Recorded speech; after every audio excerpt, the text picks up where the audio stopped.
Hello everyone. आज आपण आपल्या बायोकेमिस्ट्री अँड एंडोक्रायनॉलॉजी या पेपरमधला विटामिन्स हा जो घटक आहे तो अभ्यासणार आहोत.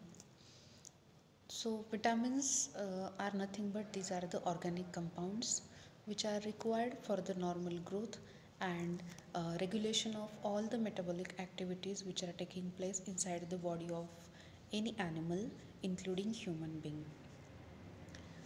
Generally, we know that there are several vitamins, and in our daily food, we take all these vitamins in the form of our daily food items.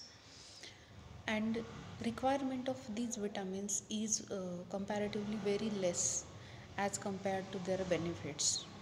And each organism has different vitamin requirements. So, these vitamins play a particular specific role in humans body. Each person requires different amount of vitamin to stay healthy. So the all vitamins which have functions, one function in common, and that is they all are the growth factors, means they are very important for the normal growth of the particular individual.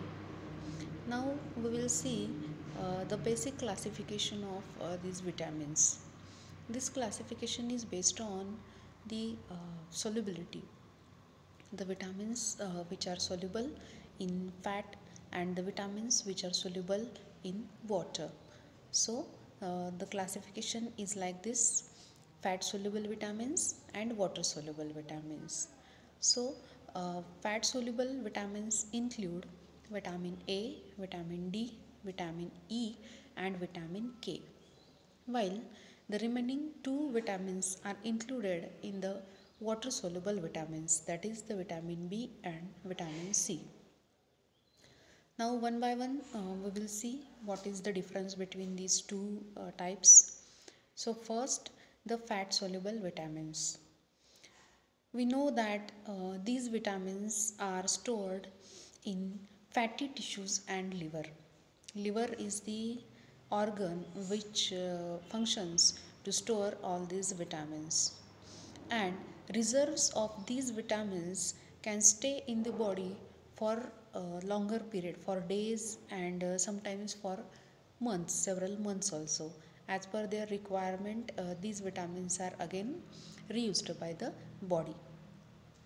The dietary fats helps the body to absorb these vitamins through the intestinal tract. When they are needed to the body, they are again reabsorbed by the digestive tract. Now one by one we will see the vitamins. The first one, fat soluble vitamin, that is vitamin A. There are several common names to these vitamins. Some alternative names are there. Commonly आपण त्याला vitamin A म्हणतो, but दुसरे retinol किंवा retinol हे जे शब्द आपण ऐकतो, these words are also used as alternatives or synonyms for vitamin A. Then again, axyrophthal, that is also the term which is used for vitamin A. Now we will see the natural sources of vitamin A. We have learned in earlier chapters or in earlier syllabus that vitamin A, that is very rich in spinach or the green vegetables, again the sweet potato, apricots, milk, and most preferably the cod liver oil or the any fish oil that is rich in this vitamin A. These are rich sources of vitamin A. Again, egg and carrot, these are also good sources of vitamin A. Then vitamin A is also found in animal tissues, especially the liver part of the animal body. Then the fish liver oil, that is rich in vitamin A, as we know. And in case of plants, especially the green plants and the yellow foods or the yellow vegetables, they are rich in this vitamin A. In case of plants, it is in a precursor form as a provitamin, and name of that provitamin, that is carotene pigments. These we have heard these names, retinol as well as carotene, in some TV ads also, as provitamins, all vitamins. Then we'll see what is the daily requirement of vitamin A for human beings.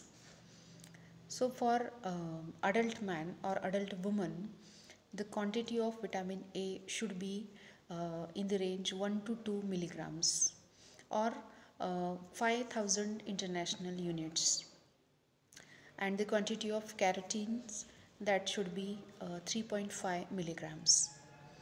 For a pregnant woman, the quantity of vitamin A increases slightly than the quantity required for the normal human beings, maybe male or female.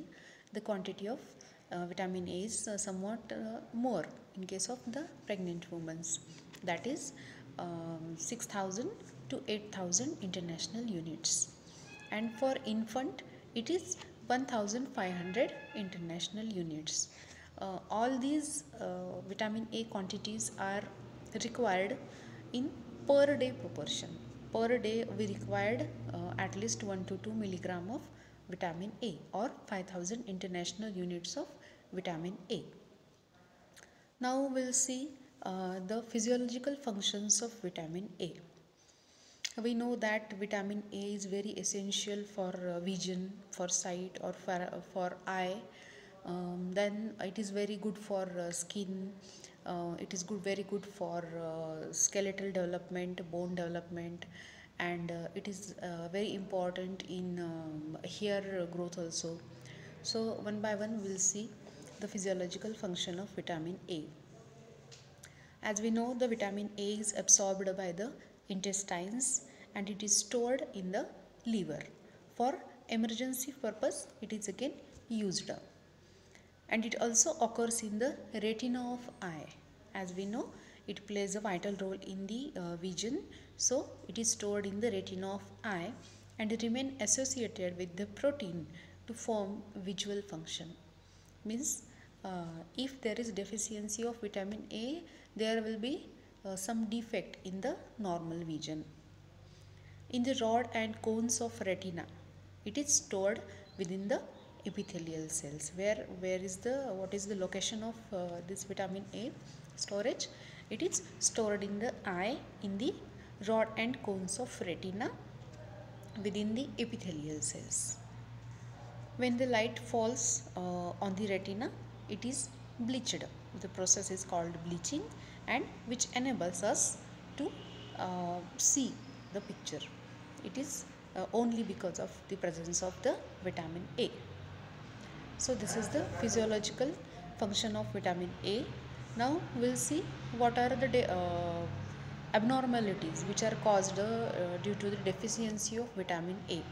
Means if we take less amount than the prescribed amount, then what will be the abnormalities, or which are the diseases that can be caused. So the first one, that is xerophthalmia.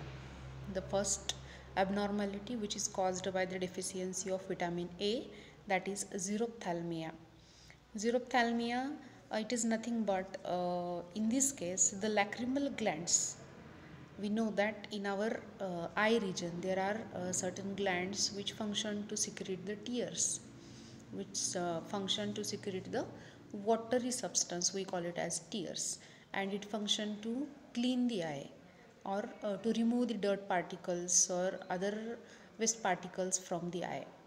It prevents from any kind of outer infection to the eye. So these lacrimal glands produce tears. But in this case, in xerophthalmia, what happens? There is hypersecretion of these lacrimal glands. There is continuous tearing from the eye. Again, there is drying out of epithelial cells and deposition of horny substances to that infected person. He or she may feel like there is something in the eye which causes irritation or which causes itching. as like there is something horny substance which is placed in the eye. It is caused because of deficiency of vitamin A. रोजच्या जीवनामध्ये पण आपण बऱ्याचदा बघतो की शक्यतो वयोवृद्ध लोकांमध्ये अशा प्रकारची कंप्लेंट असते की त्यांच्या डोळ्यातनं सारखं पाणी येतं आणि काहीतरी टोचल्यासारखं वाटतं असं ते म्हणतात. So this is nothing but this is the deficiency of vitamin A and it in scientific term we call it as xerophthalmia. Now the second one that is nyctalopia. The second abnormality which is caused by the deficiency of vitamin A, that is nyctalopia. So it is a sort of failure of vision. Now we are moving towards the severe deficiencies or the severe abnormalities which are caused by the deficiency of vitamin A. So the next one, that is nyctalopia. In this case what happens, the vision becomes slight blurry, or there is a sort of failure of vision in dim light. When there is dim light or at the time of night, these person fail to see clearly. They cannot see vividly, and this is also called as night blindness. So nyctalopia or night blindness, it is also caused by the deficiency of vitamin A. Now the third deficiency which is caused by the third abnormality which is caused by deficiency of vitamin A, that is keratomalacia. Keratomalacia, it is nothing but it is the prolonged deficiency of vitamin A. Prolonged deficiency which leads to the degeneration of cornea, means ultimately the complete blindness of that person. The person cannot see completely, he become blind because of the permanent or because of the continuous deficiency of vitamin A. Keratomalacia is developed there, and there is degeneration of the cornea. Now the next abnormality, that is dermatosis. Dermatosis, as we know, when we use the term derma, it is related to the skin. So here also here it's the abnormality which is related to the skin. So in this abnormality, the dermatosis, the skin becomes dry. We usually see such people who always complain about the dry skin, the dry hairs, or the dandruff. So such type of abnormalities or such type of symptoms, they are dermatosis, and it is also caused by the deficiency of vitamin A. And in severe cases, the deficiency is if prolonged, the skin becomes like the skin of a toad. So it is also called as toad skin. Now the next one, that is keratinization. So keratinization, it includes the abnormalities or the infections or malfunctioning of several organs. In this, the nasal passage is affected, the tracheal part is affected, as well as other body parts are also affected by the deficiency of vitamin A. And the deficiency leads to the stratified epithelium. The epithelial part becomes stratified, and it leads to the formation of ulcers. The ulcers are formed in the infected region, that may be the nasal passage or the tracheal part or any other body part. And because of the formation of the ulcer, the functioning of all these parts is affected. They cannot perform normally. Now the next one, that is the salivary gland abnormality. Due to the deficiency of vitamin A, there is salivary gland abnormality, and the ability of salivary glands to secrete saliva is lost.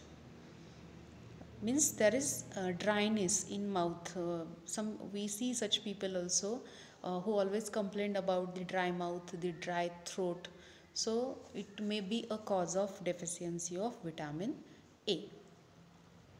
Then in case of some animals, mucous gland cells of the gut, they are atrophied. In case of animals, as we know, in case of animals, mucus जे असतं, mucus secretion जे असतं ॲनिमल्समध्ये, ते काय करतं तर बॅक्टेरियाजपासून किंवा इतर viruses इन्फेक्शनपासून त्या ॲनिमलचं प्रोटेक्शन करत असतं. पण ह्याच्यामध्ये विटॅमिन एची डेफिशियन्सीमुळं काय होतं तर ह्युमनमध्ये वगैरे किंवा इतर ॲनिमल्समध्ये जसं सलायवा सिक्रिशन कमी होतं आणि ड्रायनेस क्रिएट होतो, तसंच ॲनिमल्समध्ये म्युकस ग्लँडचं जे सिक्रिशन आहे ते कमी होतं and there is dryness which ultimately leads to the infection, bacterial infection. That part is filled by the bacteria. Now the next one, that is skeletal abnormalities. So vitamin A, as we know, as like vitamin D, which is good for bones, we know, but vitamin A is also important for the development of skeleton or development of bones. So this normal growth of the bones, including skull as well as the development of the vertebral column, that is very much affected by the vitamin A.